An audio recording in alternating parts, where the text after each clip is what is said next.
ایک بزم کے اندر حضرت امام علی علیہ السلام سے سوال ہوا کہ کون سے جانور بچے دیتے ہیں اور کون سے جانور انڈے دیتے ہیں۔ بس امام علی علیہ السلام نے جواب دیا کہ جن کے کان اندر ہیں وہ انڈے دیتے ہیں اور جن کے کان باہر ہیں وہ بچے دیتے ہیں۔ وہ آدمی جواب سن کر بیٹھا تو ایک دوسرا آدمی کھڑا ہو گیا اور یہی سوال دہرایا کہ کون سے جانور بچے دیتے ہیں اور کون سے جانور انڈے دیتے ہیں۔ بس اب سائل بدلا تو حضرت علی علیہ السلام نے بھی خیرات بدلی۔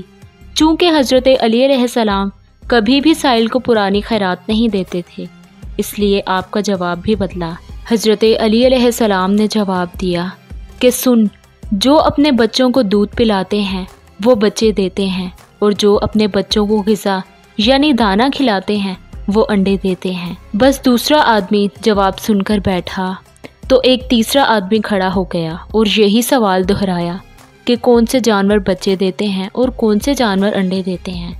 بس حضرت علی علیہ السلام مسکرائے اور کہا کہ تیرے لیے بھی نیا جواب ہے، سن، جو اپنی غذا کو چبا کر کھاتے ہیں وہ بچے دیتے ہیں، اور جو اپنی غذا کو نگلتے ہیں وہ انڈے دیتے ہیں۔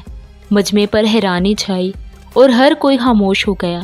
بس حضرت علی علیہ السلام نے فرمایا کہ خاموش کیوں ہو گئے؟ اگر اب بھی کسی کی تسلی نہیں ہو رہی تو سوال کرو۔